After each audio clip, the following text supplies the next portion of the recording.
الرحمن الرحیم. لومبه خبره دا ده چې د مسلمان عقیده ټیک وي. که بنیاد ټیک وي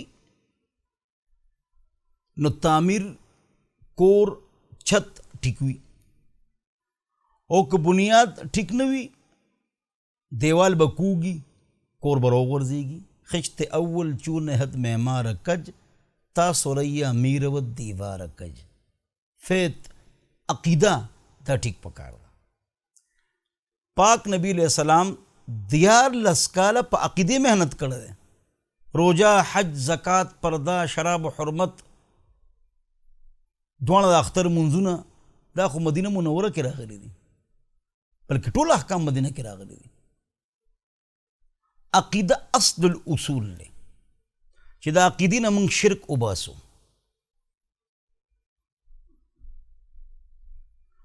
ګوره که موږ عبادت کو صرف د الله سجده رکوع او طواف عبادت ته دا به د الله وي.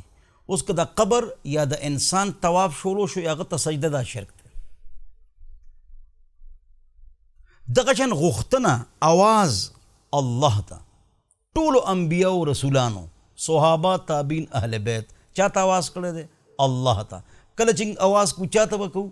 الله ته. 2 رکعته نفل به کوو. قرض دی یا مرض دی، پریشانی ده یا غم دی، کچری ده یا تاڼه ده، ډاکټر دی یا مسله ده، 2 رکعته نفل الله ته دعا. یا ایها الذین آمنوا استعینوا بالصبر والصلاة. لومبې موږ جیب ته ګورو، تعلق ته ګورو، پبلک ریلیشن ته ګورو، نه مخکې دې ته وګوره چې الله نه وغواړه چې دا مسله الله اسانه کړي.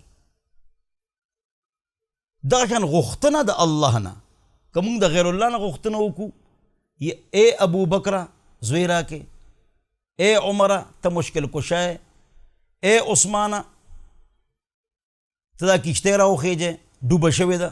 نو کله چې دا 3 واړه بزرګان نو دا اولاد به چا ورکو؟ مشکل کشا څوک و؟ حاجت روا څوک و؟ الله. نو الله ورپول کوي. نو چې دا بزرګان رالل زنګ دا 3 بزرګان ابوبکر عمر عثمان اوس په اولاد دی ورکوي، مشکل کشا دی مسئلې به دی حل کوي.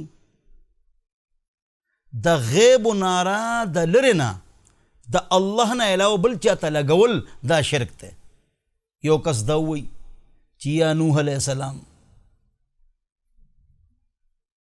یا ابا بکر محبت کې ووایي ابیله خبره ده، دا الله رسول صحابي نوم ابیله خبره ده، خود د پاره چې دې دلته موجود دی او زما مدد کولی شي دا شرک دی.